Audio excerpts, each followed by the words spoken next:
가스펠 주 리브 예배 오신 여러분을 환영합니다. 이 시간 함께 우리의 마음을 경배하며 주님께 기쁨의 찬양을 함께 드리기 원합니다.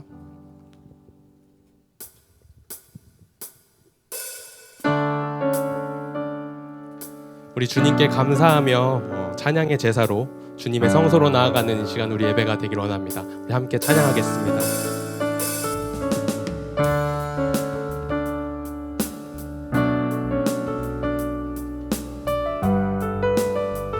주의 이름 안에서 주의 성소로 가네. 주의 이름 안에서 주의 성소로 가네. 영광스러운 이곳에 우리 기쁘게 왔네. 거룩한 보좌 앞에서 따뜻함을 느끼네. 우리 마음 경배하며 찬양의 제사 드리네. 찬양의 제사 드리며 성소로 들어갑니다.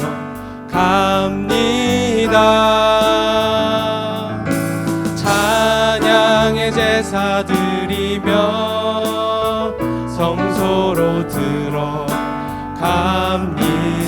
우리 모두 주님께, 우리 모두 주님께 감사의 제사를 드리세. 우리 모두 주님께 기쁨의 제사 드리. 주의 말씀 주시고 우리 감사드리네. 주의 말씀 주시고 우리 감사드리네. 주의 날개 그늘밑 우리 피난처 되네. 주의 길을 따르며 우리 주께 순종해. 모든 상황 속에서도 찬양의 제사 드리네. 찬양의 제사 드리며 성소로 들어갑니다. 찬양의 제사 드리며 성소로 들어갑니다. 우리 모두 주님께, 우리 모두 주님께 감사의 제사를 드리세. 우리 모두 주님께 기쁨의 제사 드리. 우리 모두 주님께, 우리 모두 주님께 감사의 제사를 드리세. 우리 모두 주님께 기쁨의 제사 드리. 찬양의 제사 드리며 찬양의 제사 드리며 성소로 들어갑니다.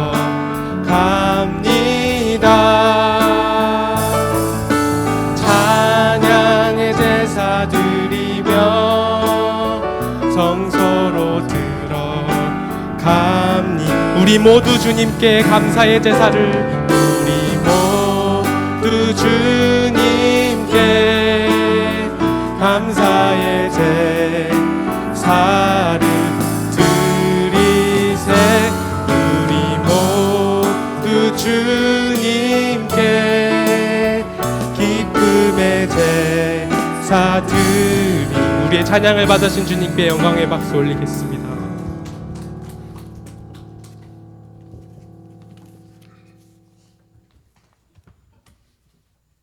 이 시간 우리 예배를 통해서 우리의 완전하신 우리를 의의 길로 인도하시는 주님께 함께 믿음의 고백을 드리며 나아가는 시간이길 기도합니다.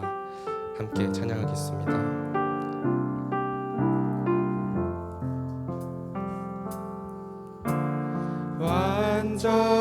완전하신 나의 주, 의의 길로 날 인도 인도하소서. 행하신 모든 일 주님의 영광 다 경배합니다. 완전하신 나의 주, 완전하신 나의 주, 의의 길로 날 인도하소서. 행하신 모든 일 주님의 영광 다 경배합니다. 예배합니다. 찬양합니다. 주님만 날 다스리소서. 예배합니다. 찬양합니다. 주님 홀로 높임 받으소서. 완전하신 나의 주, 완전하신 나의 주, 의의 길로 나 인도하소서. 행하신 모든 일 주님의 영광 다 경배합니다. 예배합니다. 예배합니다. 찬양합니다. 주님만 날 다스리소서. 예배합니다. 찬양합니다. 주님 홀로 높임 받으소서. 예배합니다. 찬양합니다. 예배합니다. 찬양합니다. 주님은 날 다스리소서. 예배합니다. 찬양합니다. 주님 홀로 높임 받. 예배합니다. 예배합니다. 찬양합니다. 주님만 날 다스리소서. 예배합니다. 찬양합니다. 주님 홀로 높임 받으소서. 함께 기도하겠습니다. 주님께 드리고 있는 저의 크고 작은 모든 것들이 어쩌면 한참 잘못되어 있진 않나 말씀을 통해서 많이 배우고 느끼고 있습니다. 정말 제가 이 시간 주님께 중요하게 생각하는 그 어떤 것도 모두 다 주님께 내어놓을 수 있는지 이 시간 주님께 주님의 말씀을 들으면서 많이 제 마음을 되돌아보게 됩니다. 이 시간 주님께 나아갈 때, 우리 예배에 나아갈 때 우리의 마음을 다해, 우리 믿음을 다해 이 시간 예배 앞에 나아가길 원합니다. 함께 기도하겠습니다.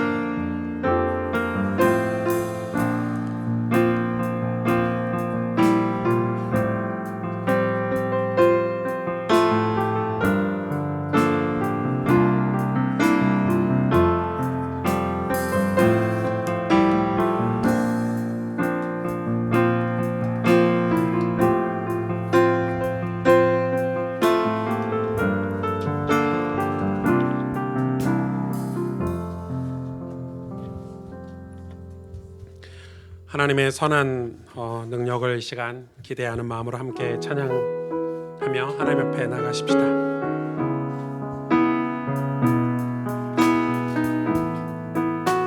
그 선한 힘에 고요히 감사하여 선한 힘에 고요히 감싸여 그 놀라운 평화를 누리며 나 그대들과 함께 걸어가네. 나 그대들과 하늘을 여네. 지나간 허물 어둠의 날들이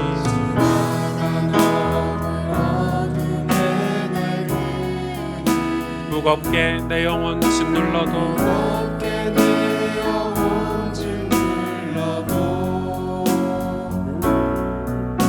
오 주여 우릴 외면치하시고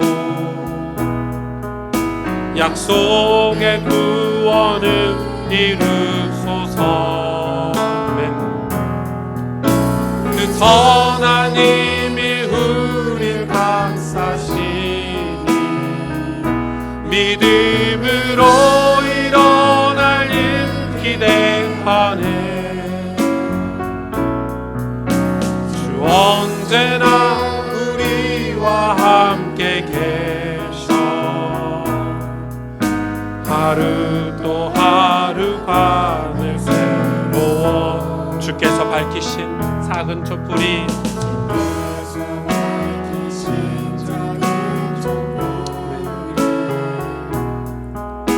어둠을 헤치고 타오르네.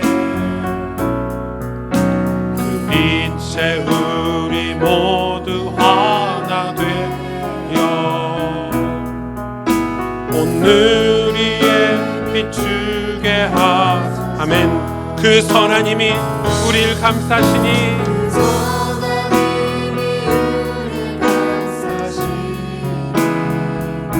믿음으로 일어날 일 기대하네. 주 언제나 우리와 함께 계셔 하루 또 하루가 늘 새로워. 이 고요함이 깊이 번져갈 때 저 가슴 벅찬 노래 들리네.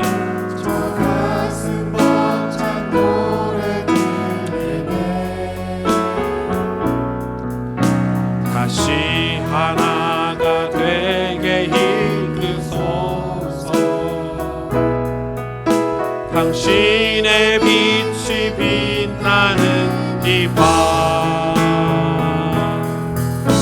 그 선한 힘이 우릴 감싸시니 믿음으로 일어날 일 기대하네. 주 언제나 우리와 함께 계셔 하루 또 하루가 늘 새. 그 선한 힘이 우리를 감싸시니 우리 믿음의 고백을 드리십시다. 믿음으로 기대하네.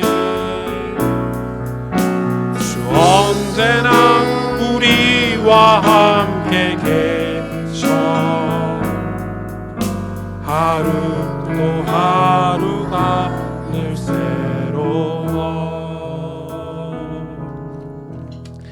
이 시간 함께 기도하십시다. 시간 우리의 죄악들을 하나님 앞에 회개하며 고백하십시다. 우리가 그 각기 그릇된 길로 제 길로 간 우리의 삶들을 하나님 회개하십시다. 회개는 저 이런 거 잘못했어요 용서해 주세요가 아니라 예수님께로 다시 돌아가는 거고 다시 예수 그리스도의 이름을 붙잡는 거고 그 십자가의 은혜를 다시 회복하는 자리로 가는 것입니다. 제 자리로 돌아가는 게 회개이죠. 하나님, 이 예배 시간에 하나님께서 임재하시고 하나님께서 내 마음과 내 영혼 가운데 찾아오시길 원하는데 내 마음속에 죄가 있다면 하나님과 방향이 맞지 않는 그릇된 것들이 있다면 이 시간 하나님 예수 그리스도의 보혈의 은혜로 회개하고 돌이키길 원합니다. 그래서 정말 성령께서 내 삶에 찾아와 주시고 내 마음과 영혼에 찾아와 주셔서 하나님 기뻐하시는, 하나님을 영화롭게 하고 하나님이 정말 나를 향하신 신실한 계획들을 깨달아서 그 믿음의 길을 갈 수 있도록 오늘 이 예배도 하나님 주시는 그 은혜로 차고 넘치는 내 영혼과 마음이 그 구원의 은혜와 감사로 차고 넘치는 그런 복된 예배가 되게 하여 주옵소서. 우리 함께 이 기도 제목 가지고 함께 기도하겠습니다.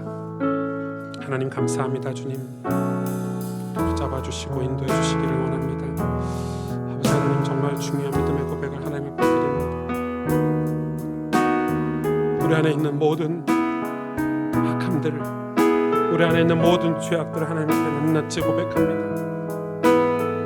십자가의 보혈의 은혜, 보혈의 능력으로 우리를 고쳐주시고 낫게 해주시길 원합니다. 주의 복음을 전하지 않고 하나님을 영화롭게 하지 않으면 하나님을 기쁘시게 하지 않았던 우리의 삶들을 하나님 용서해 주시고 하나님 정말 하나님 성령으로 다시 한번 역사해 주셔서 하나님 믿음으로 일어나고 하나님이 함께 하시는 그 비밀을 가지고 날마다 새로운 은혜를 소망하며 살 수 있도록 역사하시고 인도해 주시옵소서. 어둠을 해치게 하시고 타오르게 하시며 하나님 믿음의 고백을 드려 쓰임받을 수 있도록 주님 축복하시고 성령으로 역사하시고 함께 해주시옵소서.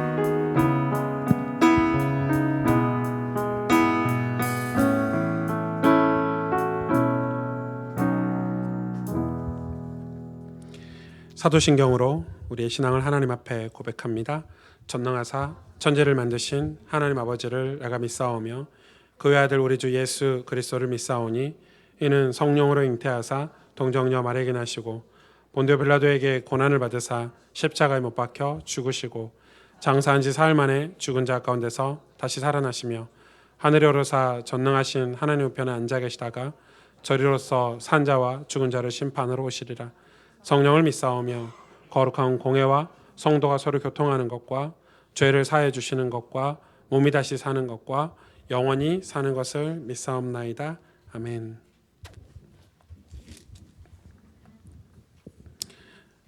나 같은 죄인 살리신 주님의 은혜를 시간 함께 찬송하길 원합니다.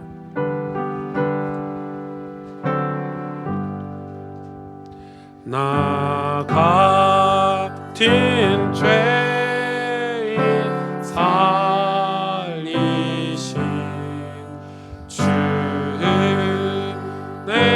놀라워 잃었던 생명 찾았고 광명을 얻었네. 큰 죄악에서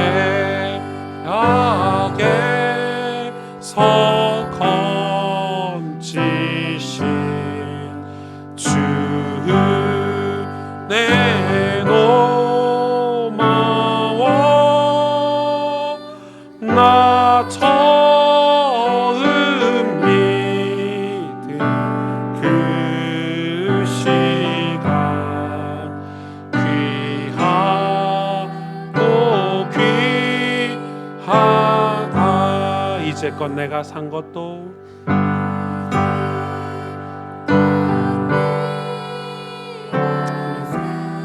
주님의 은혜라. 주님의 은혜라. 또 나를 찾아보냐에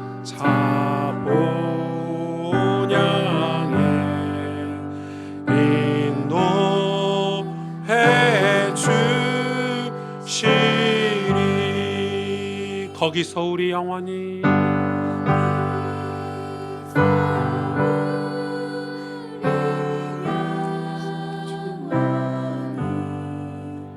주님의 은혜로 해처럼 밝게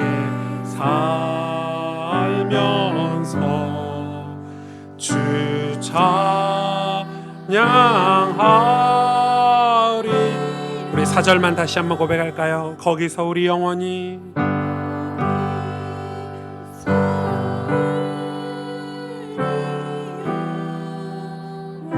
주님의 은혜로 주님의 은혜로 해처럼 밝게 살면서 주 찬양하리라.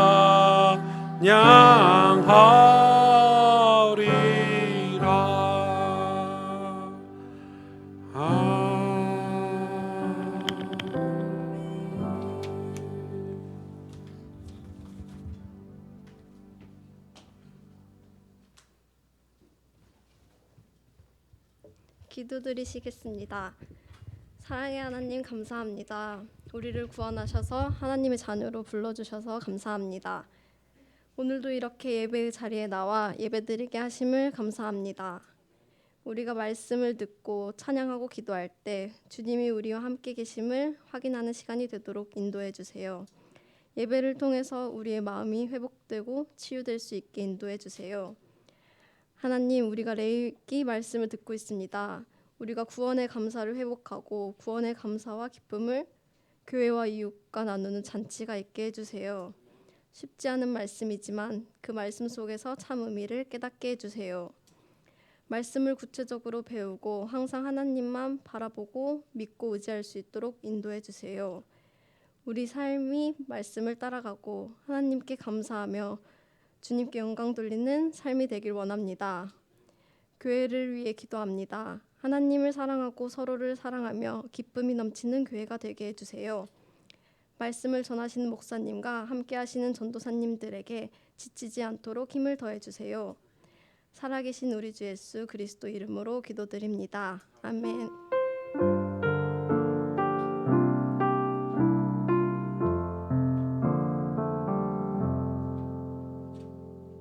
여러분, 성경을 자세히 바르게 아는 만큼 믿음이 자라고 바른 신앙생활을 할 수 있습니다. 제가 죄와 어떻게 싸워서 제 죄의 습관을 벗어난 줄 아십니까? 성경을 통해서 죄가 가져다 준 무서움을 알았기 때문에 그렇습니다. 그래서 싸울 수 있었습니다. 죄의 결과를 성경을 통해서 확인했기 때문에 노력했습니다. 왜냐하면 그 결말을 교회사를 통해서 성경을 통해서 확인했습니다. 이 결말이 어떻게 되는지. 수많은 지도자들이, 수많은 리더들이 막 대역사를 일으키고 이 노년의 연말 이 끝에 다 무너지고 뭐 권력에 무너지고 정치에 무너지고 뭐 쾌락에 무너지고 타락과 타협하고 이런 거 너무 많이 봤습니다. 저는. 우리는 일주일 동안 이 예배를 신앙의 기본 축으로 간주하지 않고 그냥 우리 마음대로 우리 기뻐하는 일, 내 좋은 일을 하면서 모든 일이 예배라는 라벨을 딱 붙여놓고요. 하나님을 예배하고 그분과 교제를 나누는 시간을 따로 마련하지 않고 삶의 모든 활동을 그분을 예배한다고 주장하는 것은 진짜 너무너무 위험한 생각이라는 것입니다. 우리는 하나님에 대한 어떤 신앙의 본질적인 사모함이 있는지, 하나님을 주인 삼고 그분을 섬기는 신앙의 본질을 가지고 있는지 생각해봐요.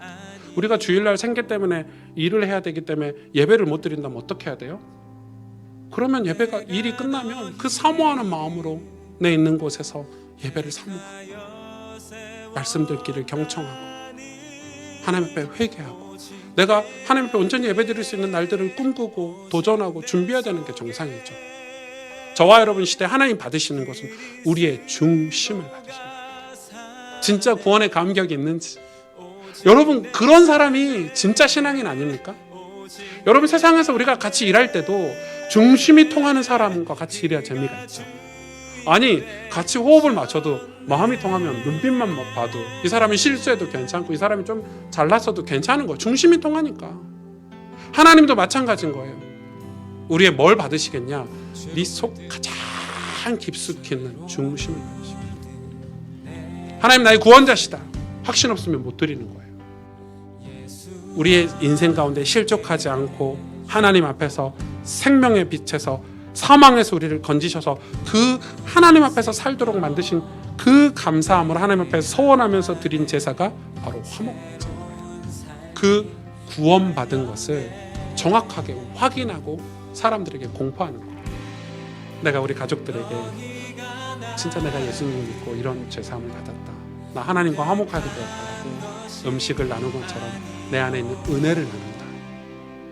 그런데 실제로 그 복음이, 예수 그리스도의 십자가의 그 보혈의 은혜가 내 삶을 쫙 적셔가지고 내 죄가 회개가 되고, 그걸로 인해서 감사와 성령의 역사로 인해서 감격 있는 그런 삶을 점차 우리는 떼어져갔어. 다 지식이야, 다 경험이야. 하나님 안 받으신대요. 그 고기는 먹지 말래, 불살라버리고 필요 없다는 거예요. 우리는 오늘 은혜를 받아야 돼요. 날마다 하나님께 내 중심을 드리고 교회, 예수 그리스도를 향해서 헌신의 삶을 살고, 그리고 우리 이웃과 풍성한 이 생명의 복음, 십자가의 그 보혈의 은혜를 나누는 영적인 잔치가 화목제다. 네, 그 2층에서나 4층에서 이거 영상이 설교인 줄 알고 목사님 오늘 저 옷 안 입으셨는데 언제 갈아입으셨지 이런 분도 계시더라고요. 네. 네, 여러분 분위기가 너무 무거워서 농담 좀 해봤습니다. 너무 무거우신 거 아시죠 지금? 옆 사람 인사 한번 하시죠. 네, 메리 크리스마스 인사 한번 해주세요. 네, 네, 네, 곧 메리 크리스마스죠. 이제 수요일만 되면 성탄절인데, 사실 뭐 이제 다른 교회들은 조금 큰 교회들은 오늘 이제 성탄절에 관한 행사들을 되게 많이 하더라고요. 그러니까 전야제를 다 이제 주일날 하는 교회들이 많고, 저희가 이제 전야제 이런 걸 안 하니까 저희는 이렇게 주일날 그냥 이렇게 쑥 넘어가기도 하는데, 성탄 예배는 굉장히 중요한 예배입니다. 우리한테 성탄 감사 예배는. 여러분 그래서 돌아오는 주에 이 수요일날 이제 10시 반에 성탄 감사 예배를 하는데, 저희가 성탄절이나 송구영신 예배 이런 예배만 연합으로 드립니다. 그래서 여러분 그 조금 일찍 오셔야 되겠죠. 주차장도 좁겠고, 본당도 지금 본당은 일부 때 거의 꽉 차가지고요. 좀 일찍 오셔서 자리도 조금 이렇게 하셔야 될 것 같고, 그래서 그런 성탄절을 잘 준비를 해야 되겠습니다. 자, 오늘은 그 레위기 4장 5장에 연결되어 있는 속죄제에 관해서 여러분하고 말씀을 나누려고 합니다. 4장 27절부터 5장 6절까지 제가 봉독해 드립니다.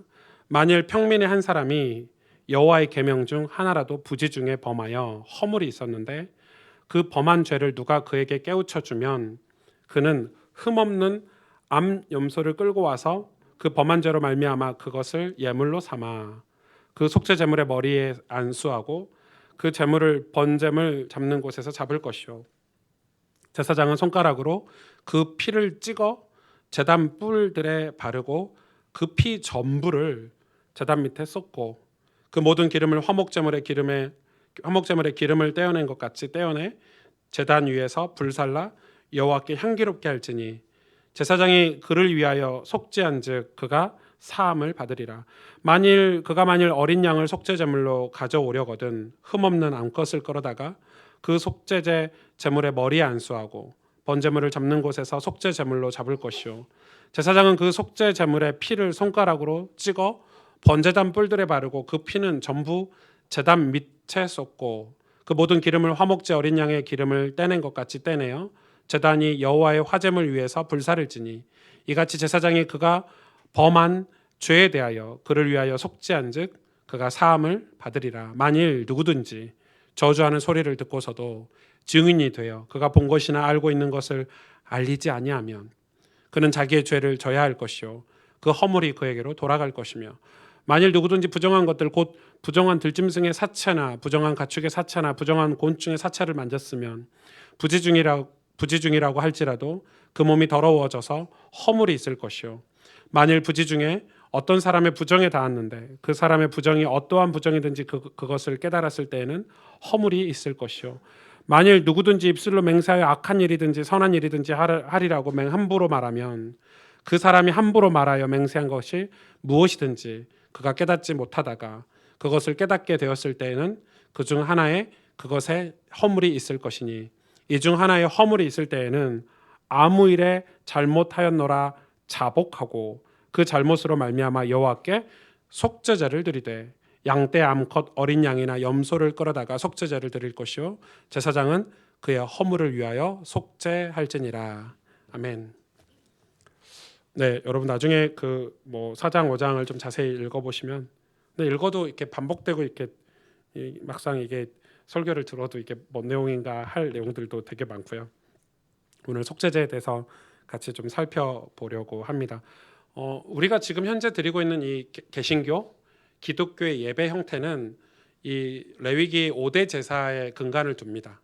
그래서 뭐 우리가 예배 형식 안에 뭐 찬양이 있고 기도가 있고 회개가 있고 설교가 있고 그다음에 헌금하는 시간이 있고 그리고 교제 시간이 있는 것은 이 5대 제사의 근간을 두죠. 그러니까 지금 저희가 지금 5대 제사를 다 따로따로 배우고 있지만 이 대속죄일 같은 때는 이 5대 제사를 한꺼번에 드렸습니다. 이스라엘 사람들도. 그러니까 이게 하나의 제사 예배이기도 하고요. 그래서 그거에 근간을 둬서 우리 선조들이, 우리 선배들이, 믿음의 선배들이 지금 개신교회 지금 우리가 드리고 있는 이 공예배 예배 형태들을 이 5대 제사의 근간을 두고 이렇게 이 예배를 이렇게 성경적으로 이렇게 만들어 놓은 거죠. 그래서 여러분 예배 시간에 설교하는 시간도 중요하지만 찬양으로 고백하거나 우리가 회개기도하는 시간이나, 그래서 이 설교 전에 반드시 회개기도가 이 정통교회는 다 들어가 있죠. 회개기도나 그리고 우리가 이제 찬양을 하거나 예물을 드리거나 또 성도들 간의 교제까지도 다 한 예배라는 것을 우리가 알아야 될 것입니다. 우리는 왜 회개를 해야 될까요? 이 성경에 보면 이 회개에 대해서 진짜 많이 나옵니다. 심지어 예수님도 복음을 그냥 복음이라고 하지 않고 회개의 복음이라고 했죠. 그리고 천국 복음을 전하는데 누가 이 천국 복음을 받아들인다고요? 회개한 자가. 그러니까 이 회개를 예수님이 이 회개 얘기를 하셨지만 성경에는 이 회개에 대해서 굉장히 많이 강조를 하고 있습니다. 근데 여러분 오늘날 한국 교회 미국의 주류되는 이 교계들이 회개라는 단어를 쓰지 않기 시작했죠. 여러분 뭐 너무 잘하시는 목사님들이 많죠. 약간 세속주의 쪽으로 방향을 튼 이 목사님들은 회개라는 단어를 교회에서 다 뺐습니다. 왜냐하면 너무 싫어하니까 성도들이. 그리고 우리가 그럴 시간이 있냐? 자꾸 발전하고 이 긍정의 힘을 가지고 계속해서 더 나아가야지. 지금 우리가 뭐 맨날 눈물 짜고 뭐 이렇게 회개하고 막 죄에서 벗어나려고 애쓰고 뭐 이런 삶이 우리가 의미가 있냐? 이렇게 이 신학적인 흐름이 굉장히 무섭죠. 그게 한국 90년대, 2000년대 들어서 그게 강타해서 지금 한국 교회에서도 많은 목사님들이 회개라는 단어를 쓰지 않습니다. 실제로. 그건 정말 저는 잘못된 거라고 생각하고 제 개인적인 견해라기보다는 이 목회자 양심으로 그건 올바르지 않다고 생각합니다. 그러니까 이제 이 성도들이 교회를 와서 교회가 대중화가 돼야 되니까 좋은 말을 해서 교회를 데리고 오려고 하는데 옳지 않죠. 여러분 교회는 이 교회 공동체는 회개한 사람만 들어올 수 있습니다. 엄밀히 말하면 회개하고 죄 사함을 받은 사람들이 이 공동체 안에 들어올 수 있습니다. 그래서 우리는 회개의 복음을 전해야 됩니다. 당신이 정말 하나님 앞에 회개하고 당신의 죄를 회개하고 그래서 예수 그리스도를 고백할 거냐? 그러면은 같이 신앙생활 하자 이거지. 우리가 뭐 축복하실 거야, 하나님이 잘해 주실 거야, 뭐 자녀가 잘 될 거야, 뭐 이렇게 복음을 전하잖아요. 그건 옳지 않습니다. 그건 회개의 복음이 아니죠. 그래서 교회 안에 회개하지 않은 사람들이 되게 많습니다. 그럼 공동체는 어떻게 되죠? 여러분 성령께서 우리에게 임하시는데 여러분 공동체 안에 회개하지 않았다는 말은 죄가 그대로 있다는 건데 죄가 그대로 있는 곳에 하나님이 임하시지 않죠. 하나님 임재하시지 않으세요? 구약의 제사도 그랬죠. 회개하지 않고 죄가 그대로 있으면 죄하고 하나님은 같이 계실 수가 없어요. 이건 교리적으로 정확한 거죠. 거룩하신 하나님이 죄하고 같이 있으실 수가 없어요. 죄인을 사랑하시지 같이 있지는 못하세요.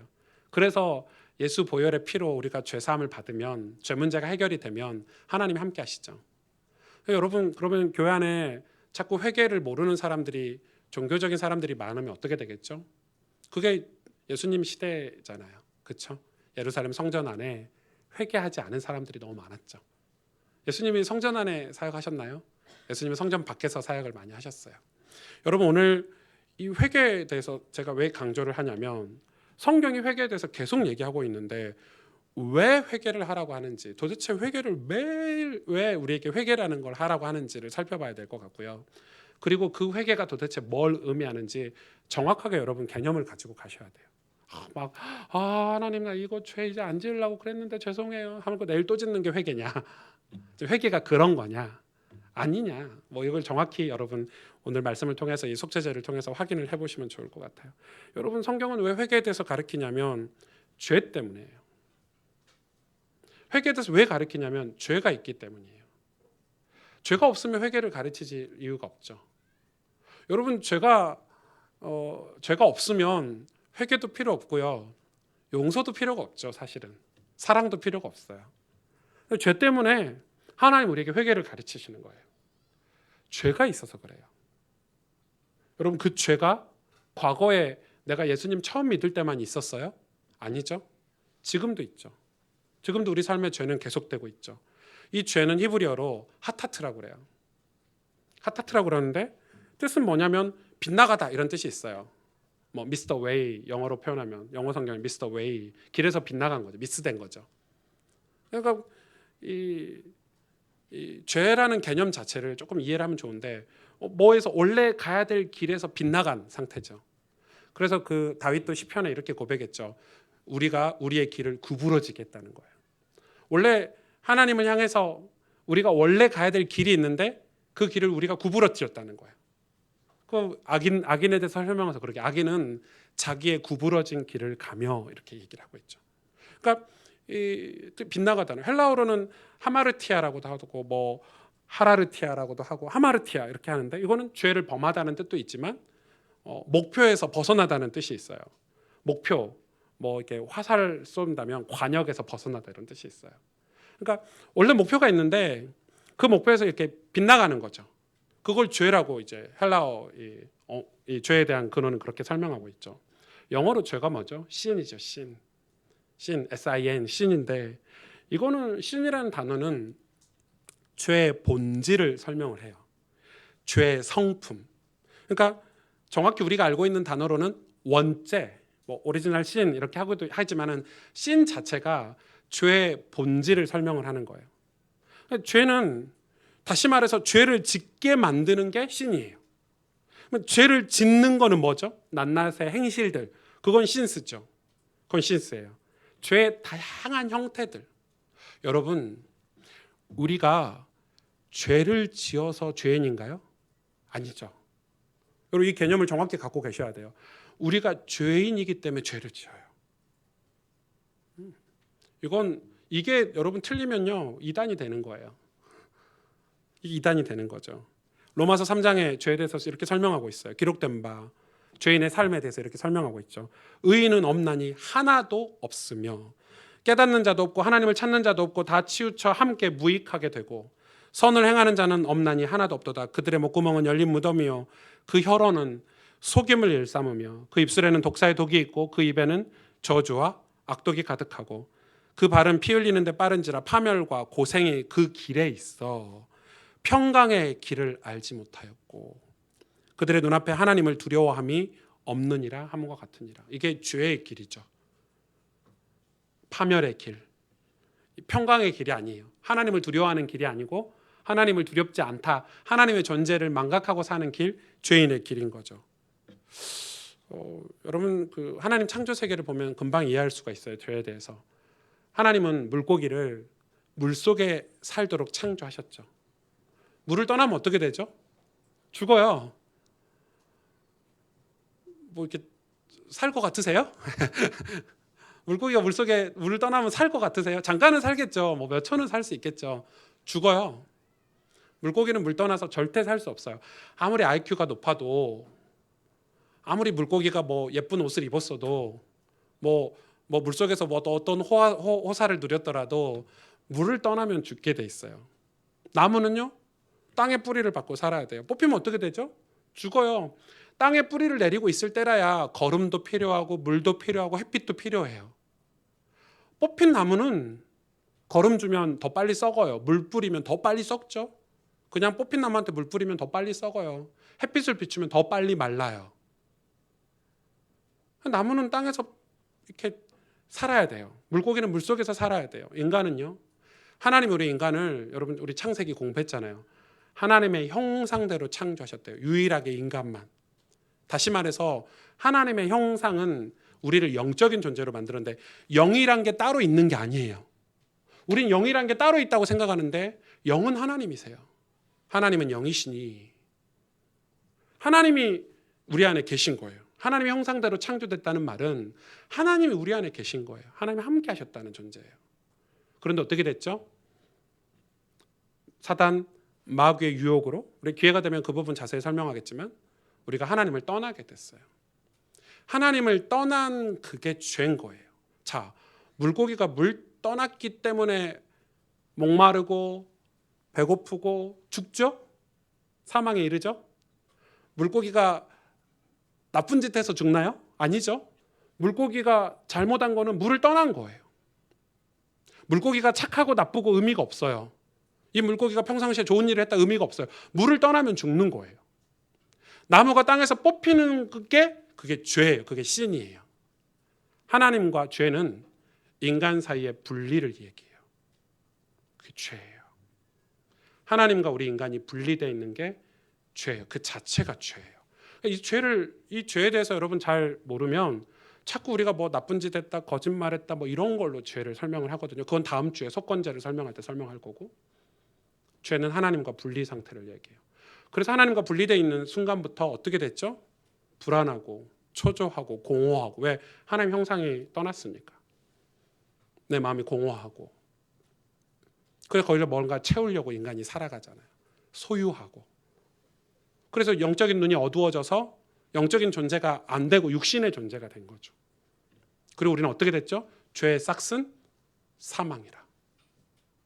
죄의 결과는 사망이에요, 여러분. 근데 이게 그냥 인간이 죽는다는 표현도 있지만, 이 육신이 죽는, 우리 생을 마감하는 사망도 있지만 영원한 죽음을 뜻해요. 사망. 여러분, 한 번 죽으면 우리는 살 수가 없어요. 왜?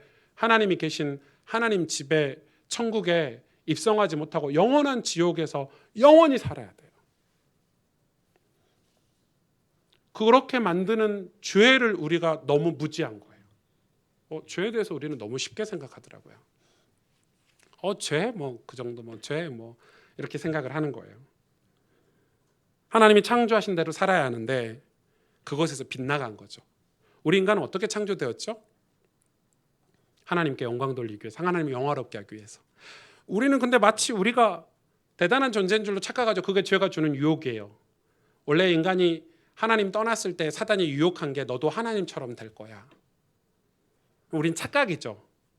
엄청난 착각이죠. 우리가 하나님처럼 될 거야 라고 했는데 우리는 하나님처럼 될 수가 있나요? 하나님처럼 될 거라는 착각 속에 살다가 영원한 지옥 가운데 가죠. 우리는 그래서 하나님이 창조하신 그 창조대로 살지 않고 거기서 벗어나게 됐어요. 빗나간 거죠. 하나님이 우리를 향하신, 우리를 창조하신 목적이 있는데 그 목적에서 벗어난 걸 얘기하는 거예요. 관역에서 벗어난 거죠. 그 결과가 영원한 죽음이에요. 이걸 망각하는 거예요, 사람들이. 우리 인생이 영원할 것 같아요. 특히 젊은 사람들은 우리가 막 죽지 않고 영원히 살 것 같은 생각이 드는가 봐요. 저도 그러고 있어요. 죽을 날을 무려 막 근심 걱정하면서 죽을 날을 이렇게 그렇게 살 필요는 없지만, 얼마 전에 몇 주 전에 되게 슬픈 기사가 있었어요. 오늘 토요일 날 결혼을 했는데 결혼한 신혼부부가 이제 신혼여행을 가려고 인천공항을 가다가 교통사고가 났어요. 그래서 신혼부부가 그 자리에서 직사했어요. 그럼 저는 이제 그런 기사를 보면 진짜 어떡합니까, 여러분? 어떡해요? 진짜 좀 슬프잖아요. 너무 많이 슬프죠. 그냥 죽는 것도 아니고 오늘 결혼식하고 그 몇 시간 안에 공항에 신혼여행 가려고 가다가 사고 나서 이렇게 생을 마감했는데, 그런 거 보면 사실 우리는 언제 어떻게 하나님 앞에 불려갈지 모르는 존재들이에요. 솔직히 말해서. 근데 인간이 어리석어요. 그걸 망각하고 살도록 만들죠. 자, 오늘 속죄제는 뭐냐? 다른 제사들, 우리가 앞에 배웠던 소제나 화목제는 의무 제사는 아니에요. 그러나 이 속죄제는 의무 제사예요. 다른 제사와 달리 반드시 해야 되는 의무 제사. 이거는 꼭 해야 되는 거예요. 속죄제는 꼭 드려야 돼. 이거예요. 속죄제는. 그럼 속건제하고 좀 헷갈릴 수 있죠. 속건제, 속죄제. 속건제는 히브리어로 아삼 이 말인데 뭐 영어로 말하면 guilt 같은 거죠. 발음이 안 좋아서 이 범법. 그러니까 속건제를 쉽게 설명을 하면 내가 알고 저지른 범죄, 내가 저거 훔쳐야지 하고 훔친 것들, 그건 내가 알고 저지른 거죠. 내가 이웃을 속여야지 하는 것들, 그건 이제 속건제고요. 오늘 속죄제는 뭐냐면 내가 불가항력적으로 지을 수밖에 없는 죄. 왜? 내 속에 죄가 있으니까. 예를 들어서 이 인간의 죄성과 연약함으로 부지중에 지은 죄들이거든요. 뭐 예를 들어서 뭐 미움 같은 거죠. 저도 어제 운전하는데 토요일 아침에 차 몰고 나가면 안 되는데 또 속아가지고 토요일 아침에 차를 몰고 나가는데 엄청 막히잖아요. 진짜 토요일 아침에는 어디 가면 안 돼. 10분 거리인데 1시간 갔거든요. 근데 그 도로를 이렇게 잘 가서 우회전으로 빠지는데 그 끼어드는 인간들이 있잖아요. 저는 오랫동안 기다렸는데 차가 끼어들면 순간적으로 저도 모르게 저같이 착한 사람이, 저같이 선량한 시민이 이렇게 순간적으로 뭐 차려고 그러는데 순간적으로 욱해서 저 인간 빵꾸나 나버려라. 저도 모르게. 왜냐면은 그 깜빡이도 안 틀고 확 들어와서 되게 놀랐어요. 그러니까 그래놓고 사람은 어떻게 되죠? 나중에는 그걸 깨달아요. 내가 왜 저 사람을 저주했을까? 또 회개하고 이러는데 오늘 그게 나와요. 자세히 속죄제에 대해서. 그래서 이 속죄제는 사회적이고 도덕적인 죄를 용서받는 속건제와는 완전 색깔이 다른 거죠. 이 속죄제를 조금 오늘 봐야 될 것 같아요. 레위기 4장 2절에 오늘 본문 2절에 보니까 이스라엘 자손에게 말하여 이르라 누구든지 여호와의 계명 중 하나라도 그릇 범하였으되. 여러분, 여호와께서 인간을 창조하시고 주신 목적들, 그게 계명인데 하나님 말씀이죠. 하나라도 그릇 범하면 그게 죄인 거예요. 우리는 그렇게 생각 안 하죠. 10개 중에 한 7, 8개 정도 지키면 나 이 정도면 잘했지 이렇게 생각하는데 하나님은 그렇게 생각 안 하신대요. 하나라도 범하면 그릇은 잘못됐다는 건데 잘못 범하면 그건 죄라는 거예요. 성경이 그렇게 말했어요. 그러면 그 말은 다시 말해서 하나님은 우리에게 완전한 죄에 대해서는 하나님 우리에게 완전한 죄 사함을 원하시는 거예요. 여러분 안 그러겠어요? 천국에 흠 있는 사람이 갈 수 있어요? 없어요. 죄가 천국에 갈 수가 없어요, 여러분. 여러분 이해가 안 되시죠? 하나님의 계명대로 살도록 창조된 인간이 하나님을 떠나서 자기 마음에 원하는 대로 자기가 보는 것대로 살아가는 그 죄, 그거가 죄라고 성경은 말하고 있는데 레위기 오늘 본문 4장 13절에 또 이렇게 얘기하고 있죠. 만일 이스라엘 온 회중이 여호와의 계명 중 하나라도 부지 중에 범하여, 스스로 깨닫지 못하다가, 부지는 뭐예요? 나도 모르게 짓는 죄예요. 내가 이거 죄라고 생각하지 못하고 짓는 죄를 이야기하는 거예요. 인간 본인 스스로 알지 못하고 무의식 중에. 그래서 그 신학 사전에 보면 이 부지중을 무의식이라고 표현해놨어요. 무의식 중에. 우리 죄는 무의식 중에 지어요. 속건제는 알고 짓는 죄라면 속죄제는 인간 스스로 어떻게 할 수 없는 죄예요. 뭐 음욕이라든지 탐욕이라든지 탐심이라든지 뭐 미움이라든지 살인하고 싶은 충동이라든지 그런 것들이 다 부지 중에 지은 죄들인 거예요. 하나님을 떠나서 내가 높아지려고 하는 것들, 나를 드러내려고 하는 것들. 로마서 3장 23절에 이 죄는 빠져나갈 사람이 없어요. 모든 사람이 죄를 범하였음에 하나님 영광에 이르지 못했대요. 모든 사람이. 그래서 이 모든 사람이, 그래서 오늘 본문에 이 속죄제를 이야기하면서 제일 먼저 속죄제를 드려야 될 사람을 제사장부터, 그리고 온 회중, 족장, 평민, 그렇게 모든 사람을 계층별로 이 속죄제를 다 드려야 된다. 빠질 사람이 없다라고 설명하고 있어요. 특히 제사장은 드릴 때 가장 큰 동물을, 짐승을 잡아요. 저는 이게 충분히 일리가 있어요. 왜냐하면 지도자들, 영적인 지도자들이 짓는 죄가 훨씬 더 커요. 그렇기 때문에 그 지도자가 짓는 죄가 끼치는 영향력이 훨씬 더 크기 때문에 이 속죄제를 제사장이 먼저 드리겠어요. 그리고 이 제사장이 이 속죄제를 지을 때 그 지성소에 들어가야 되기 때문에 먼저 자기 죄 문제를 해결을 해야 돼요. 안 그러면 지성소에 가서 바로 직사하죠. 죄 있는 상태로 성막 안에 있는 지성소는 대제사장만 들어갈 수 있었고 그 지성소는 하나님이 임재하셔서 대제사장과 대화하는 곳이잖아요. 거룩하신 하나님이 임재하시는 곳이 지성소예요. 그리고 우리가 막 찬양하잖아요. 왕의 지성소에 들어가 이런 찬양도 있죠. 그 지성소를 뭘로 가려놨냐면 휘장으로 가려놨어요. 이 가죽 같은 천으로 이렇게 가려놨어요. 찢어지지도 않아요. 그 안에는 대제사장만 들어갈 수 있었죠. 근데 여기서 여러분 이스라엘 제사법에 보면 그 제사장 발목에 방울을 달아요. 걸으면 소리 나는 딸랑딸랑 소리 나는 방울을 달고 줄을 묶어놔요. 왜요? 제사장이 혹시 회개 안 하고 혹시 속죄제를 드리지 않고 들어가서 하나님 앞에 즉사하니까. 너무 많대요 그런 일이. 거룩하신 하나님 앞에 갔는데 죄 때문에 즉사해요. 여러분 그러니까 죄인이 하나님 앞에 설 수 있다 없다예요? 없다는 거예요. 그럼 즉사하면 누가 그걸 데리러 들어가요? 들어가면 다 죽는데. 그래서 딸랑딸랑 소리가 안 나면 줄을 잡아 당겼어요. 그게 실제예요. 그 지성소는 그렇게 거룩한 곳이에요. 그 지성소 휘장을 누가 찢으셨죠? 예수님이. 십자가에서 죽으실 때 휘장이 찢어졌죠. 그 거룩한 곳을 우리가 이제 들어갈 수 있어요. 직접. 그런데 보세요. 레위기 4장 14절에 그 범한 죄를 깨달으면 회중은 수송아리를 속죄제로 드릴지니 뭐라고 기록하고 있냐면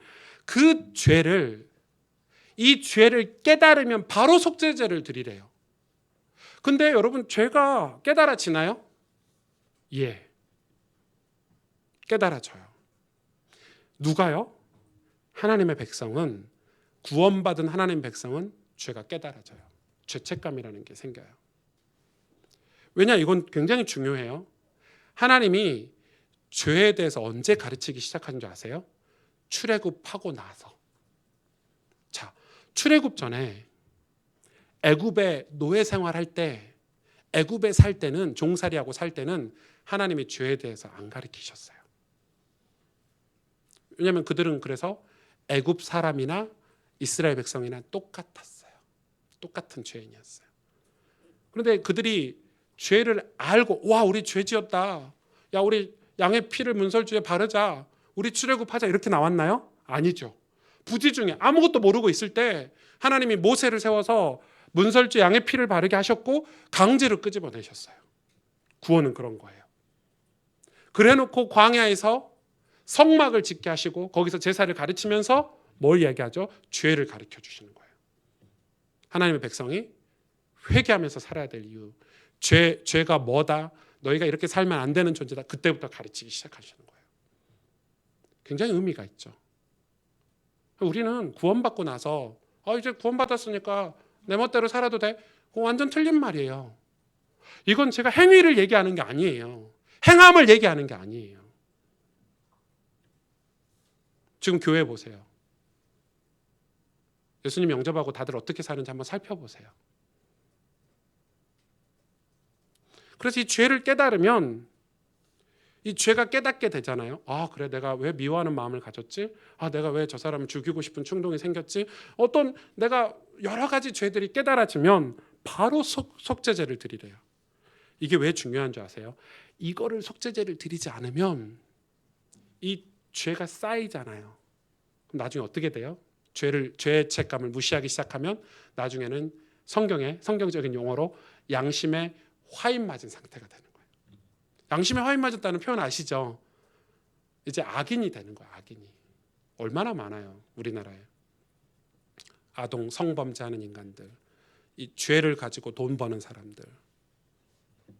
저는 다른 거는 제가 화가 안 나는데 어린 아이들 아동 성범죄라든지 아동을 유괴 이런 인간들은 우주에 던져놔야 된다고 생각해요. 어떻게 방법이 없어. 이제 전봇대 묶어놓든지 죽을 때까지. 이런 아주 감당하지 못한 죄가 그런 데는 죄가 좀 강해야 돼요. 그리고 죄를 이용해서 자기 이익을 취하는 그러니까 양심의 화인이 맞은 거죠. 이게 자꾸 죄를 짓다 보면 반복해서 짓다 보고 이익이 생기고 뭔가 이익이 생기면 그때는 어떻게 되죠, 여러분? 그때는요 교만 그 상태가 죄를 반복해서 짓는 상태를 오만이라 그러고 교만이라 그러잖아요. 영적인 교만, 오만. 오만하고 교만하면 아무것도 들리지 않고 보이지 않아요. 그게 특징이에요. 저도 죄를 지을 때 제가 제가 이제 인생을 되돌아보면 제가 어떤 죄 가운데 있을 때는 목사님 말씀이 잘 들리지 않았던 것 같고 가족들이 해주는 충고가 질리지 않았던 것 같아요.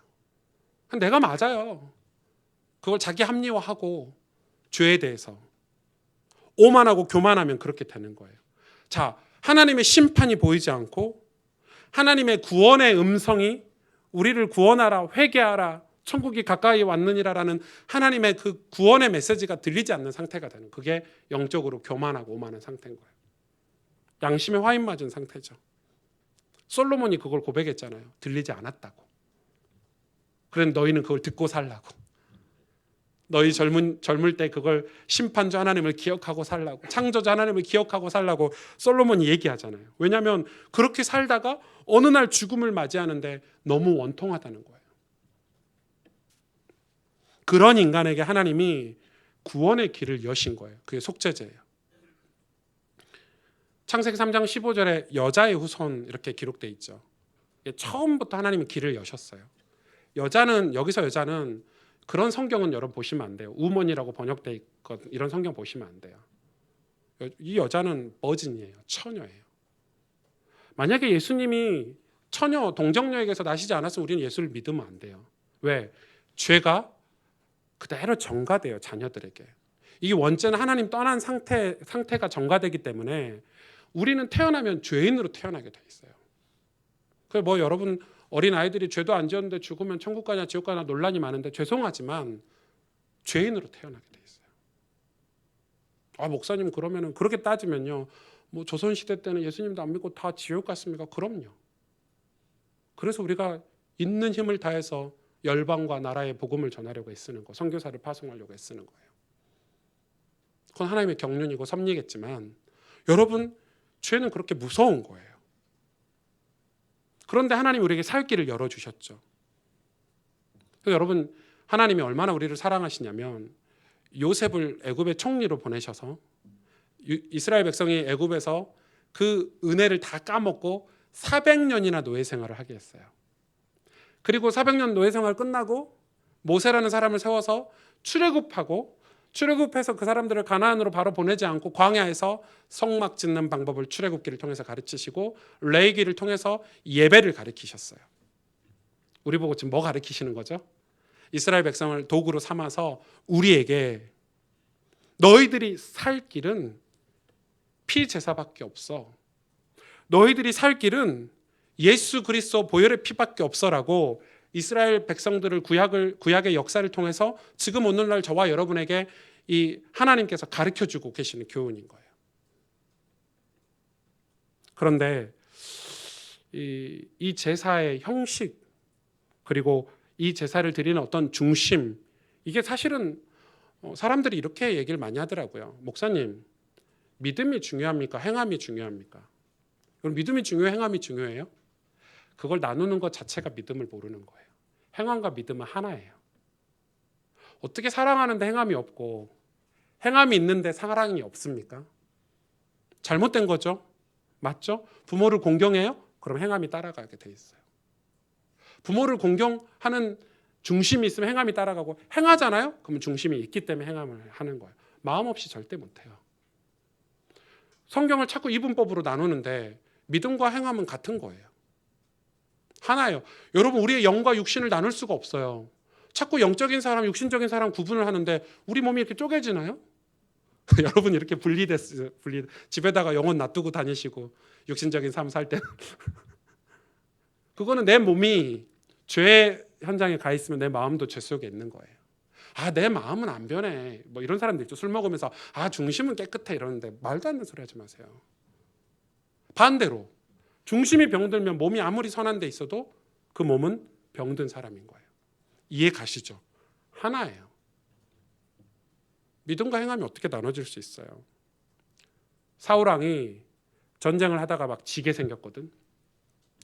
어디서 들은 건 있어가지고 제사 지내면 하나님이 나라를 지켜주신다는 율법을 가지고 와서 제사를 빨리 드려야 되겠는데, 하나님께 빨리 제사를 드려서 제단을 쌓고 제사를 드려서 이 전쟁에서 승리해야 되겠는데 제사장이 오는데 오래 걸리니까 자기가 드려버렸죠. 하나님 난리 나셨어요. 내가 너를 버렸노라. 우리는 지금 하나님을 예배하고 우리 죄 사함, 이 회개의 삶을 디테일하게 속죄제를 통해서 우리 배울 건데 오늘 그게 얼마나 중요하다는 걸 여러분 아셔야 돼요. 어떻게 성경을 펴고 무릎을 꿇고 찬양하고 예배하는 게 행위입니까, 여러분?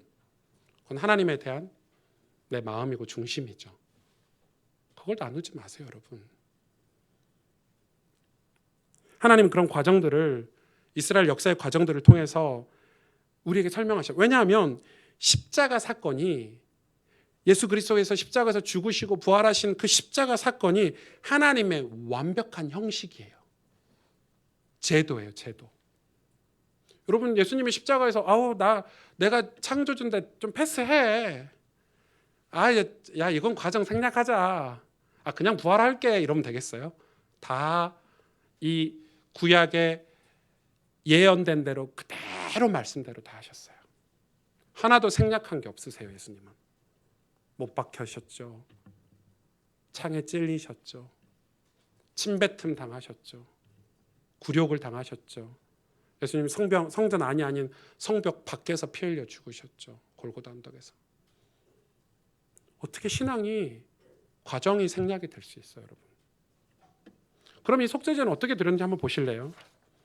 4장 3절에 보니까 흠 없는 동물로 드렸대요. 흠이 없다는 거죠. 예수님은 흠이 없으세요. 모든 인간은 흠이 있어요. 이 흠은 죄죠. 모든 인간은 다 흠이 있는데 흠 없으신 예수님만. 다시 말해서 죄의 삭은 사망인데 그 죄를 누군가에게 전가시켜서 동물에게 전가시켜서 드리는 제사를 통해서 이 죄가 단번에 끝나는. 그래서 여러분 레위기 마지막 장은 뭘로 끝나죠? 단번 제사로 끝나요. 예수님이 단번에 이 모든 복잡한 제사를 하나로 통합해서 끝낼 거다. 이게 레위기의 결론이에요. 단번 제사라는 게 있어요. 한 번에 끝나는 거예요. 더 이상 우리는 제사 드릴 필요가 없어요. 더 이상 우리는 속죄제, 속건제가 필요가 없어요, 사실은. 왜? 예수님이 십자가에서 제사 드려버렸어요. 죽으시고 피 흘려 죽으셨어요. 그런데 왜 우리가 예수님을 믿냐? 예수님만 흠이 없으세요. 동정녀 마리아에게서 탄생하셨어요. 왜? 하나님이신데 완전한 인간으로 육신을 입고 이 땅에 오셨기 때문에. 그리고 4장 4절에 보니까 회막 입구에서 죽이고 동물을 죽이고 머리에 안수하고 이렇게 반드시 죽어야 되죠. 예수님 죽으셔야 돼요. 예수님이 죽지 않으면 우리가 구원받을 수가 없어요. 예수님 반드시 죽으셔야 돼요. 그런데 그냥 죽으신 게 아니라 그 머리에 안수하고 우리의 죄를 정가한다는 의미. 그게 이제 제사의 아주 중요한 행위 중에 하나예요. 그리고 4장 6절에 보니까 성소 휘장에 이 피를 제사 그 동물을 잡은 피를 7번을 뿌렸대요. 휘장이 언제 찢어졌죠? 예수님의 보혈의 피를 흘릴 때 죽으실 때 운명하실 때 휘장이 찢어졌어요. 예수님의 피로 완전 찢어졌어요. 이 7이라는 숫자는 유대인들에게 이스라엘에게 완전 숫자 7이에요. 피를 뿌린 거 7번이나. 잊지 말라는 거예요. 예수 그리스도의 보혈의 피가 이 휘장을 찢을 거다는 거예요. 그리고 이 피를 손가락에 찍어가지고 오늘 본문에 읽으셨죠? 4장 7절에 향단 뿔에 찍었어요. 이렇게. 이 손가락으로 찍어서 왜 찍었는 줄 아세요? 향단 뿔은 뭘 상징하죠? 하나님께 올리는 기도예요. 그러니까 여러분 예수님의 보혈의 피가 아니면 하나님 우리 기도도 안 들으세요. 바리새인들 기억나시죠? 마태복음 마가복음에 하나님 제가 저잣거리에서 저 길거리에서 하루 7번씩 하나님께 기도했고 내가 어려운 사람을 이렇게 도왔고 저는 10의 1조를 이 쌀 하나하나 세가지고 하나님께 다 드렸으며 주님 저희 같은 거룩한 이 특별한 우리 같은 사람들에게 하나님 은혜를 주시고 이렇게 기도했단 말이에요. 바리새인들이. 예수님 뭐라 그랬죠? 너희 누구냐? 이랬거든요. 난 너희 기도를 들어본 적이 없다 그랬어요. 왜요? 지금 교회도 그런 사람들 많죠. 내 기도하기 바쁘고 내 자랑하기 바쁘고. 여러분 지금 이 복음을 정확하게 이해를 하셔야 되는 거예요. 예수님의 보혈의 피가 아니면 하나님 기도를 안 들으세요. 하나님은 우리가 예수 그리스도의 보혈의 피로 우리가 그 은혜와 감사함으로 드리는 그 고백을 받으시는 거예요.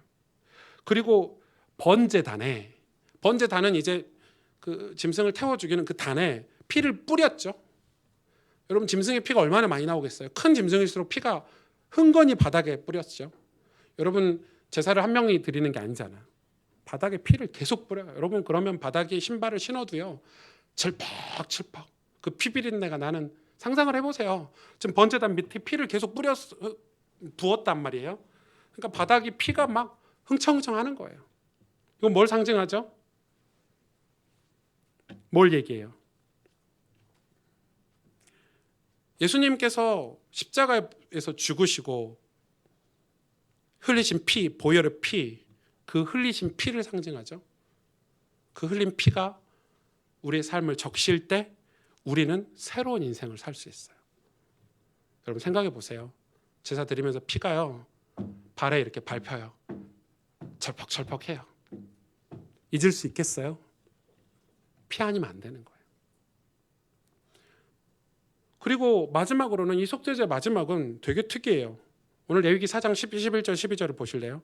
그 수송아지 가죽과 그 모든 고기와 그것의 머리와 정강이와 내장과 똥도 나오죠. 곧 그 송아지의 전체를 진영 바깥 재버리는 곳인 정결한 곳으로 가져다가 불로 나무 위에서 사르되 곧 재버리는 곳에서 불사를 지니라.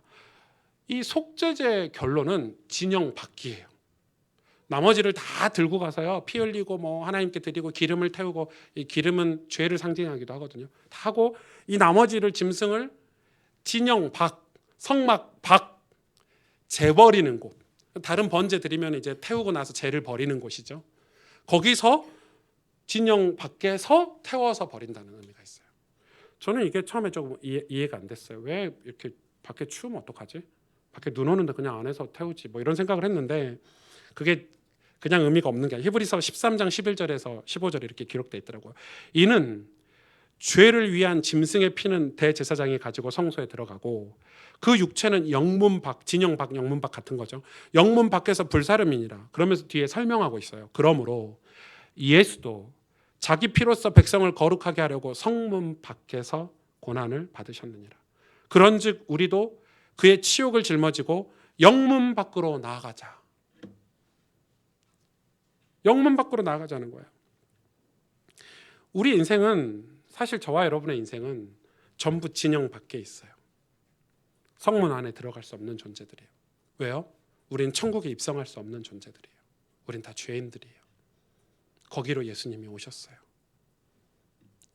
하나님께 드릴 것들 하나님 다 받으시고, 하나님께 피를 받으시고, 하나님께 가장 귀한 것 다 드리고, 예수님은 이 땅에서 죽어주셨어요. 인간 세상에서. 실제로도 예수님은 예루살렘 성전 안에서 십자가를 지신 게 아니라 예루살렘 성전 밖에서 그 골고다 언덕에서 예수님 죽으셨어요. 뭘 상징해요? 여러분, 우리를 상징하는 거예요. 여러분, 우리는 죄인인 우리에게 예수님이 찾아오셨어요. 그런데 우리 보고도 그 십자가의 치욕을 기억하고 우리도 진영 밖으로 나가자요. 아주 중요한 의미가 있어요. 이 당시에 바리새인들, 종교 지도자들, 타락한 종교 지도자들 어디에 있었죠? 예루살렘 성전 안에 있었어요. 그리고 예수님 보고 뭐라고 그랬죠? 죄인이라고 손가락질했어요. 뭐가 없으니까? 회개가 없으니까. 그러나 진짜 예루살렘 성전은 진짜 성전이에요? 아니죠. 영원한 도성은 하나밖에 없어요. 천국. 우리가 장차 돌아갈 본향. 예수님은 그 예루살렘 성전 안에 있는 바리새인들은 천국에 입성하지 못한다고 말씀하셨죠. 우리가 천국에 입성할 때 그러면 천국 밖에서의 죄가 다 어떻게 돼야 되죠? 다 해결받아야 돼요. 도말하다는 표현을 쓰거든요. 죄가 도말돼야 돼요. 죄가 다 사함을 받아야 돼요. 하도 이단들이 죄사함 그러니까 이런 도말이라는 단어 이제 끄집어 쓰고 이러는 거예요. 저의 정확한 말은 죄사함이에요. 하도 그 뭐 구원파 이런 데서 죄사함 하니까. 성경에서는 죄가 다 도말돼야 돼요. 그게 구원이에요. 공동체 밖에서, 이 진영 밖에서 죄가 도말돼야 공동체 안에 들어갈 수 있는 거예요. 이건 굉장히 중요해요. 왜냐하면 죄가 있으면 거룩하신 하나님 보좌 앞으로 갈 수가 없어요. 그럼 우리가 어떻게 해야 돼요, 여러분? 예수를 믿어야 되겠죠. 예수님의 보혈의 피로 우리 삶이 다 적셔져야 되겠죠. 그걸 위해서 필요한 게 뭐라고요? 회개라고요. 너무 중요하죠. 너무너무 중요해요. 고린도서 5장 21절, 하나님이 죄를 알지도 못하신 이를 잘 보세요. 우리를 대신하여 죄로 삼으신 것은, 죄를 알지도 못하시는 이가 누구예요? 예수님이죠. 우리를 대신하여 죄로 삼으신 것은, 예수님을 죄로 삼으셨대요. 우리로 하여금 그 안에서 하나님의 의가 되게 하려 하심이니라. 아멘. 우리가 하나님의 의가 될 수 있어요? 지성소에 들어가면 죄가 있으면 직사하는 존재들인데, 우리는 하나님은 우리를 향하신 하나님이 뜻이 있어요. 우리가 늘 기도하잖아요. 우리에게 향하신 하나님의 뜻, 이런 거 찬양도 하고, 하나님 뜻이 뭐지? 하나님 뜻대로 살게 해주세요. 하나님 뜻을 구하고 살게 해주세요. 하나님 뜻대로 살게 해주세요. 우리 늘 기도하는데 실상은 하나님 뜻이 뭔지 몰라요. 하나님이 우리 인간을 향한 하나님의 뜻은 뭔지 아세요? 죄에서 벗어나길 원하시는 거예요. 그게 거룩이고 성화예요. 거룩과 성화는 인간이 도덕적으로 깨끗해야 된다는 목표점이 아니에요. 내 공로가 아닌 예수 공로로 사는 거예요. 예수님의 보혈의 은혜를 힘입고 사는 걸 말해요. 회개는 뭐냐? 내가 어제 죄 지었는데 오늘 안 짓게 해주세요가 아니라 예수님께 돌아가는 거예요. 하나님께 돌아가는 거예요. 제자리로 돌아가는 거예요. 하나님이 창조하신 자리로 돌아가는 거예요. 예수님을 모시는 거예요. 여러분, 이게 너무너무 중요해요. 하나님 우리를 향하신 사랑, 하나님의 용서 다 뭐죠? 하나님이 하시는 모든 우리 인간을 향한 사역은 우리를 죄에서 벗어나게 하시는 거예요. 그거 한 가지. 왜? 죄에서 벗어나야 천국에 입성할 수 있으니까. 당신이 우리를 창조하신 원래 모습을 회복할 수 있으니까. 로마서 5장 21절, 이는 죄가 사망 안에서 왕노릇한 것 같이 은혜도 또한 의로 말미암아 왕노릇하여 우리 주 예수 그리스도로 말미암아 영생에 이르게 하려 함이라. 자, 죄가 사망 안에서 왕노릇하죠. 왜 죄가 왕노릇하죠? 우리 인생에서 우리가 죄를 흠모하고 있기 때문에, 우리가 죄에 대해서 살아있기 때문에 죄가 왕노릇할 수 있는 거예요. 그래서 죄를 죽이는 게 아니에요. 내 죄에 대해서 내가 죽기 때문에 죄가 여기는 얻어먹을 게 없나 하고 사라지는 거예요. 은혜가 왕노릇한다고 생각해 보세요. 내 인생에 십자가의 보혈의 은혜가 내 삶에 왕노릇하면 나는 그 은혜를 사모하고 있다는 말이죠. 그러니까 늘 은혜가 주인 노릇하고 왕 노릇하는 거예요. 근데 죄가 왕 노릇한다는 것은, 사망이 왕 노릇한다는 것은, 나는 겉으로는 교회 다니고 11조하고 헌금하고 열심히 살지만 은밀한 곳에서는 늘 죄를 흠모하고 있다는 거예요. 그런 사람들 많죠? 교회 다니는 사람들 중에. 로마서 6장 20절에서 23절에 너희가 죄의 종이 되었을 때에는 의에 대하여 자유로웠느니라. 너희가 그때 무슨 열매를 얻었느냐? 이제는 너희가 그 일을 부끄러워하나니 이는 그 마지막이 사망임이니라. 그러나 이제는 너희가 죄로부터 해방되고 하나님께 종이 되어 거룩함에 이르는 열매를 맺었으니 그 마지막은 영생이라. 우리 같이 읽어볼까요? 시작. 죄의 삭은 사망이요 하나님의 은사는 그리스도 예수 우리 주 안에 있는 영생이니라. 아멘. 미국에 20세기에 접어들어서 미국에 일어난 운동이 성령 운동이거든요. 성령 운동이 일어났어요. 근데 그거를 좀 조심해야 돼요.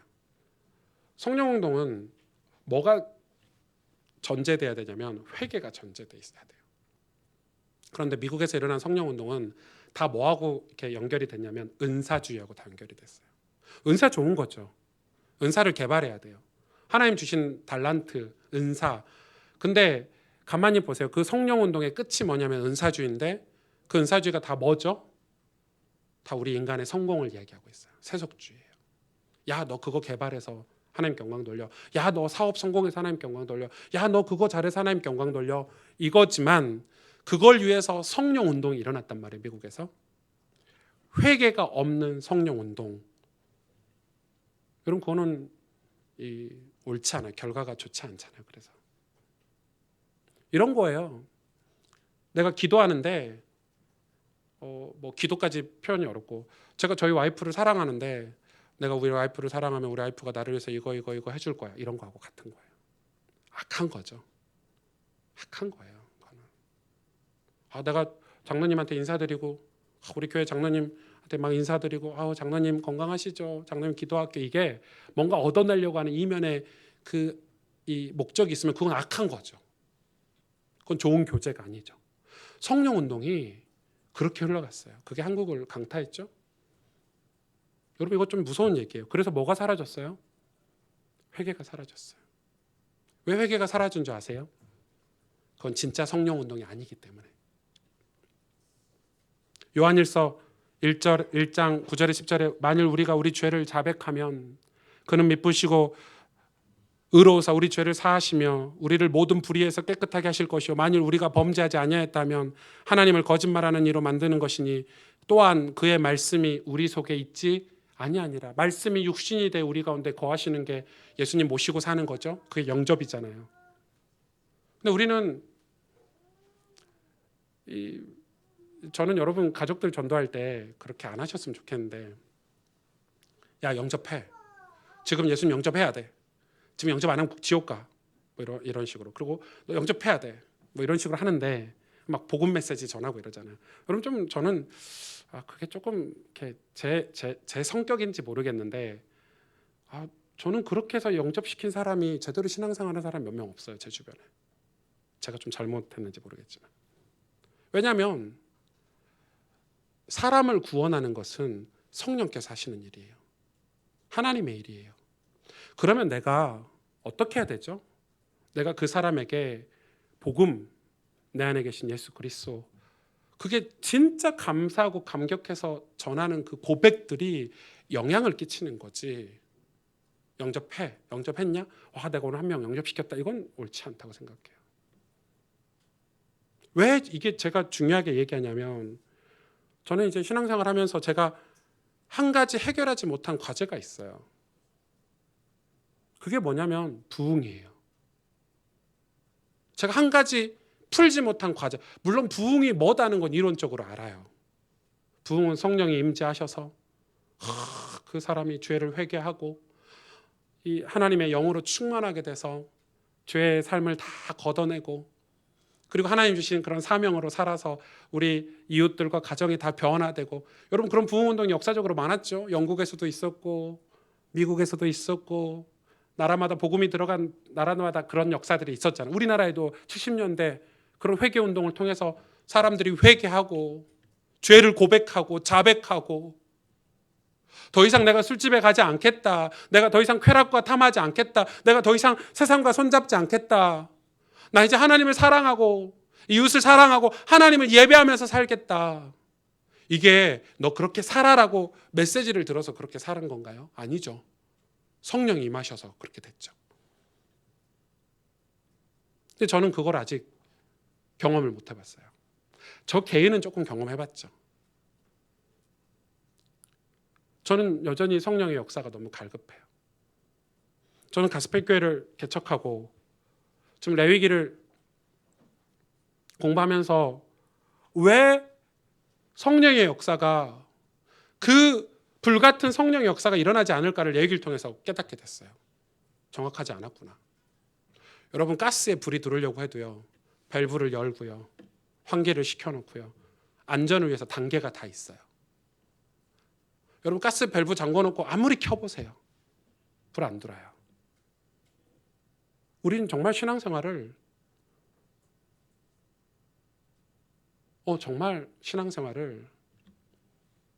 하나님 말씀하신 대로 너무 안 했어요.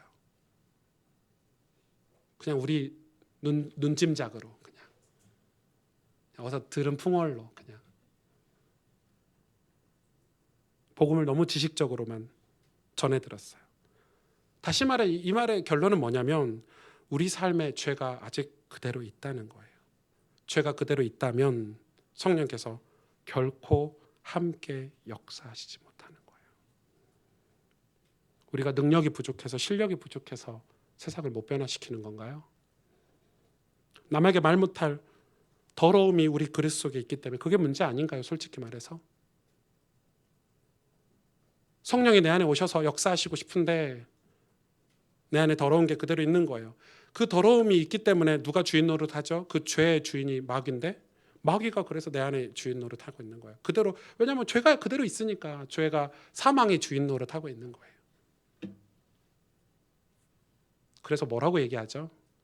십자가를 짊어지래요. 이거는 고난을 얘기하는 게 아니에요. 자유를 얘기하는 거예요. 십자가가 우리를 자유하게 해요. 죄에서 자유하다는 것은 죄가 더 이상 나한테 어떻게 할 수 없는 상태가 되는 거예요. 왜? 은혜가 왕노릇하고 있으니까. 죄가 나한테 있을 리, 건덕지 가져갈 게 없어요. 죄가 더 이상 야 너하고는 재미없어서 같이 못 살겠다고 떠나는 거예요. 왜? 은혜가 왕노릇하고 있으니까.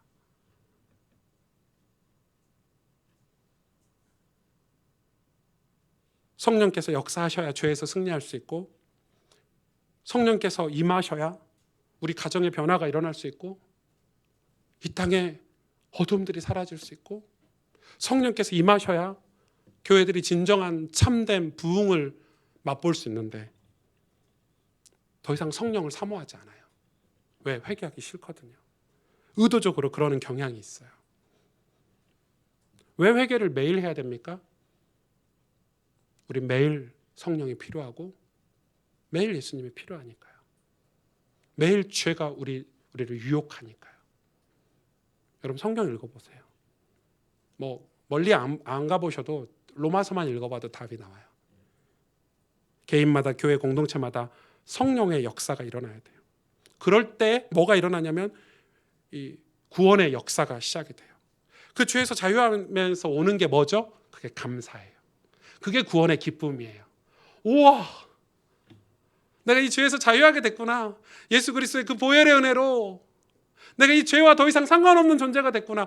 그 기쁨, 그 말로 다 할 수 없는, 죄에서 자유한 거예요.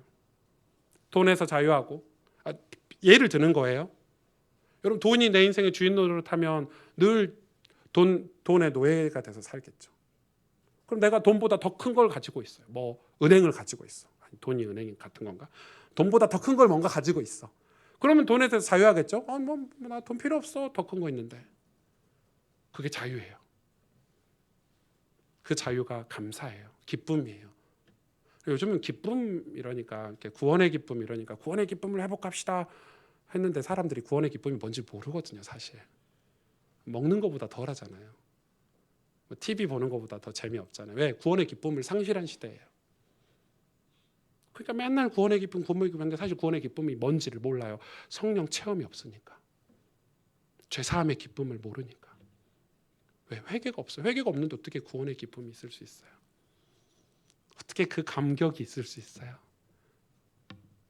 그냥 하나님이 전부인고 이게 뭐라고 표현하기가 어렵지만 그 십자가에서 흘리신 보혈이 회개를 통해서 내 삶에 들어오는 거야. 여러분 이런 속죄제가 회복되기를 원해요. 내 삶이 죄에서 자유하게 된 그때 하나님 우리를 구원을 위해서 우리 인생을 축복하신대요. 사용하신대요. 말씀이신 예수님이 내 안에 이렇게 거하신대요. 기도하십시다.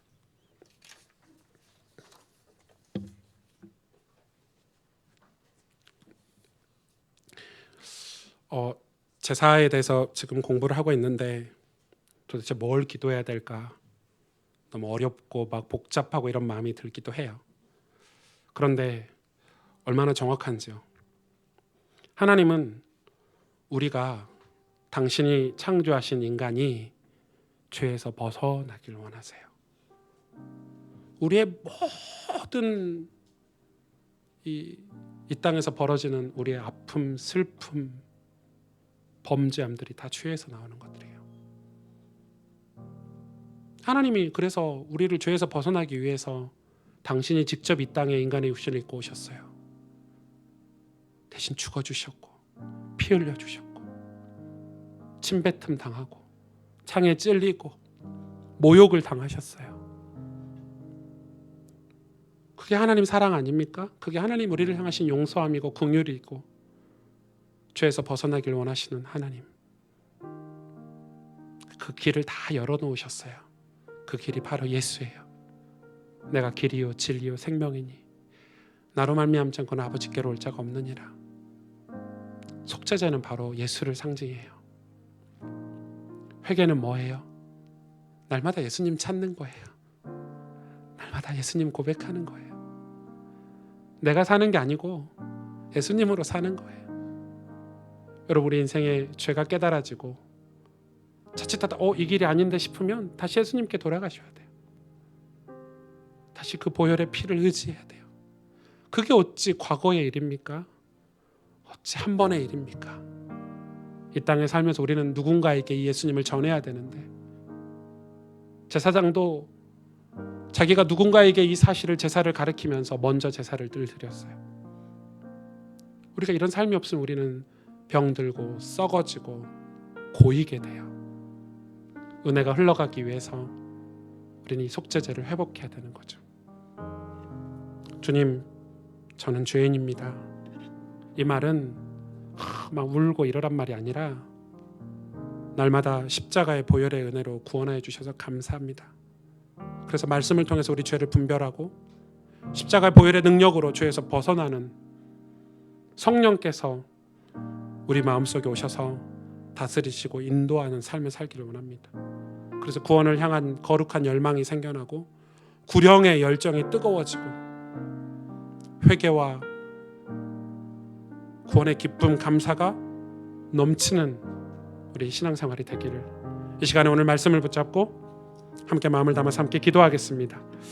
하나님 감사합니다. 주님, 마음속에 있는 모든 죄악들을 하나님 용서해 주시기를 원합니다. 하나님보다 우리가 무엇을 더 좋아하고 하나님 그 무엇을 숨기고 살았는지, 하나님이 죄에서 벗어나길 원하시는 주님,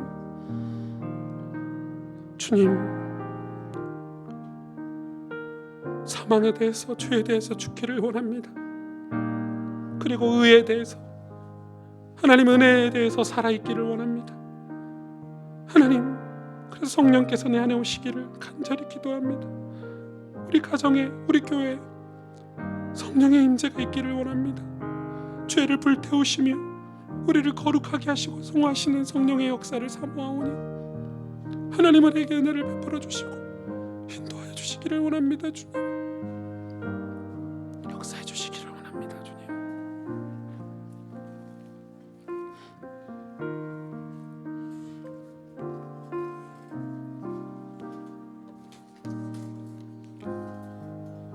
다 같이 일어나셔서 찬송가 254장입니다. 내 주의 보혈은 정하고 정하다. 내 죄를 정케 하신 주, 날 오라 하신다. 약하고 추해도 주께로 나가면 힘 주시고 내 추함을 곧 씻어 주시네. 날 오라 하심은 온전한 믿음과 또 사랑함과 평안함 다 주려 함이라. 큰 죄인 복받아 살 길을 얻었네. 한없이 넓고 큰 은혜 베풀어 주소서. 그 피가 마음속에 큰 증거됩니다. 내 기도 소리 들으사 다 허락하소서.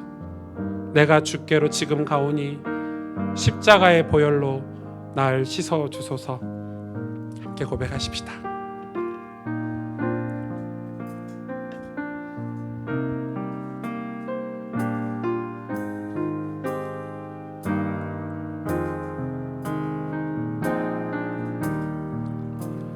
내 주의 보혈을 정하고 정하다.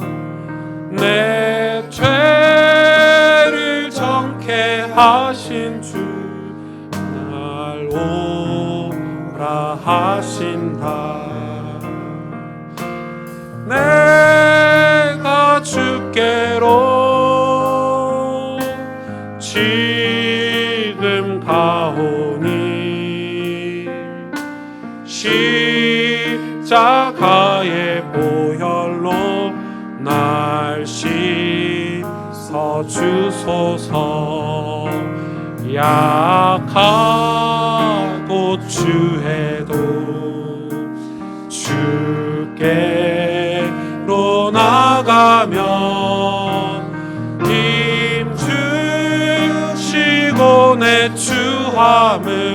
곳이 서주시네. 아멘. 내가 주께로 지금 가오니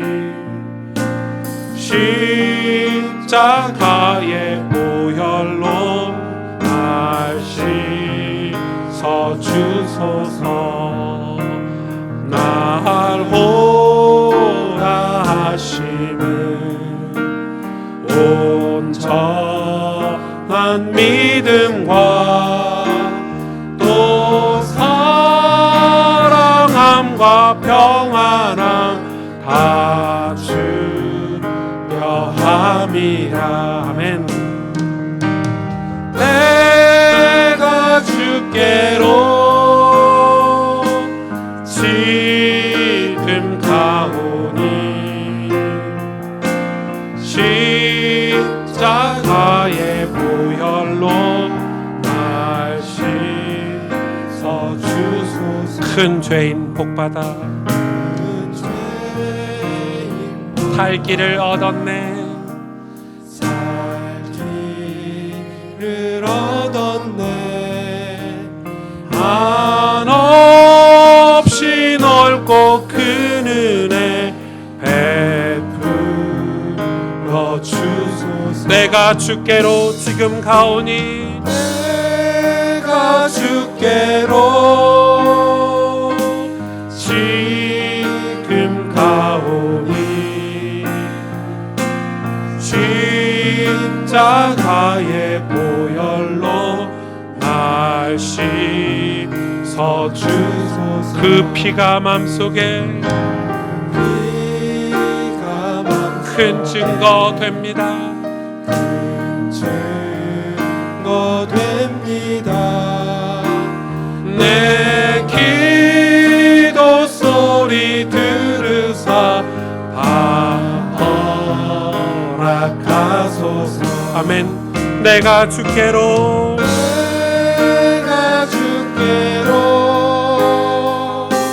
지금 가오니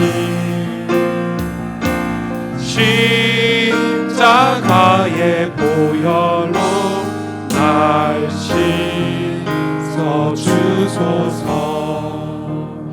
내가 주께로 지금 가오니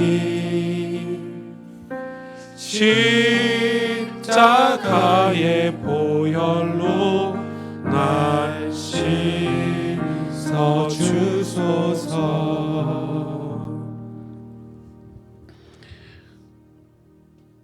약하고 추한 죄인인 우리를 그 보혈의 은혜로, 내 주의 그 정결하고 정결한 보혈의 피로 씻어주시니 감사합니다. 큰 죄인 복받아 이제 생명을 얻고 천국을 향해서 믿음의 생활을 할 수 있도록 그 큰 은혜 베풀어 주셔서 하나님 감사를 드립니다. 하나님, 우리가 이 땅에서 교만과 오만 속에 사로잡혀 살지 않게 하시며 성령 하나님이 내 안에 오셔서 성령의 역사로 놀라운 구원과 하나님의 나라, 하나님 놀라운 구원의 그 기적들이 일어나길 원하오니 하나님 말씀을 통해 죄를 분별하고 예수 그리스도의 십자가 보혈의 능력으로 죄와 싸우고 승리할 수 있도록 저희들을 붙잡아 주시기를 원합니다. 하나님, 우리 속에 회개를 허락하여 주시고 그 회개로 말미암은 구원의 감사와 감격, 구령의 열정이 뜨거워지게 하셔서 우리 가정에, 우리 교회, 그리고 주께서 사랑하시는 이 땅과 이 민족 가운데 하나님, 그 구원의 역사가 다시금, 그 부흥의 역사가 다시금 회복되게 하여 주옵소서. 그 일을 위해서 가스펠 교회를 사용하여 주시고 그 일을 위해서 우리 가스펠 교회 성도들이 하나님 앞에서 살 수 있도록 이 죄에서 벗어나길 원하시는 하나님의 뜻을 마음에 담고 살 수 있도록 하나님 축복하여 주옵소서. 이제는 우리 구주 예수 그리스도의 은혜와 하나님 아버지의 놀라우신 사랑과 성령의 충만하심이 죄의 종노릇하는 삶이 아니라, 사망이 왕노릇하는 삶이 아니라, 은혜가, 십자가의 그 보혈의 은혜가 왕노릇하고 주인 노릇하는, 하나님 기뻐하시며 하나님이 원하시는 의로운 삶을 살기를, 회복하길 원하는 사랑하는 모든 가스펠교회 성도들 머리 위에, 이들의 가정과 자녀들, 또 이들이 기도하고 있는 모든 현장 위에 이제로부터 영원토록 항상 함께 계실지어다. 아멘.